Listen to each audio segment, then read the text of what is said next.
ఆలోచన లేకుండా అసలు ఎప్పుడూ ఏ స్త్రీకి అవమానం చేయకూడదు, అందులో పరమ పతివ్రతల జోలికి అసలు వెళ్ళకూడదు, పరసతిని ముట్టుకోవడం అంటే అగ్నిశిఖలతో ఆడుకోవడం అనే ఒక ఉద్దేశ్యం లేక ధర్మ మార్గం ఎరగని అతినీచుడు, బాలిసుడు, దుశ్శాసనుడు, సద్గర్హితుడు అమాంతంగా వచ్చి ద్రౌపది యొక్క కొంగు ఆవిడ చేత్తో పుచ్చుకుని లాగుతున్నప్పటికీ ఆ పౌటి కొంగు పుచ్చుకు లాగేశాడు.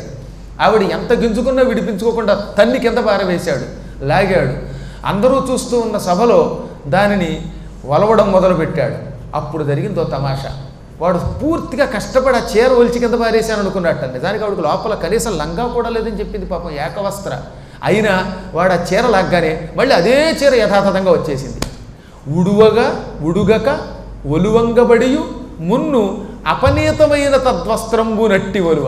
వాడు ఏ విధమైన చీర లాగాడో అదే చీర, అదే రంగనమాట, యథాతథంగా వచ్చేసింది. వాడికి మతిపోయింది, నేను చీర లాగానా లేదా అని చూస్తే కింద పారేసిన చీర అలాగే ఉంది, మళ్ళీ అదే చీర ఈ ఒంటి మీద ఉంది, మళ్ళీ ఇది లాగాడు. అలా లాగగా ఎన్ని చీరలు అతడు ఒలిచినప్పటికీ మళ్ళీ ఇంకో చీర వస్తూనే ఉంది.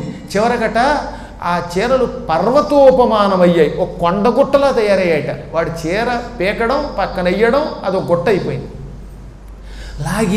లాగి వీడికి చేతులు లాగాయి, నీరసం వచ్చింది, నాలుక పిడచగట్టుకుపోయింది, ఢామ్మని ఆ చీరల గుట్ల మీద పడిపోయాడు.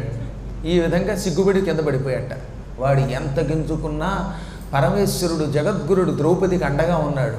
అండగా ఉండి ఆవిడని రక్షిస్తూ ఉంటే చీరలు వాటంతటా అవే రావడం వల్ల వాడు ఏమీ చేయలేక విఫల మనోరథుడు అయిపోయాడు. దీనికి ఒక కారణం ఉన్నది. ఎంతోమందికి ఈ అనుమానం ఉన్నది, ఏం ద్రౌపది ప్రార్థిస్తే వచ్చిన ఈయన ఇంతో పూర్వం కొంతమందికి కూడా ఇలాంటి వస్త్రాపహరణాలు కొన్ని చోట్ల జరిగాయి, అప్పుడు ఎందుకు రాలేదు అంటే దానికి ఒక కారణం ఏమిటంటే ద్రౌపది ఆయనకి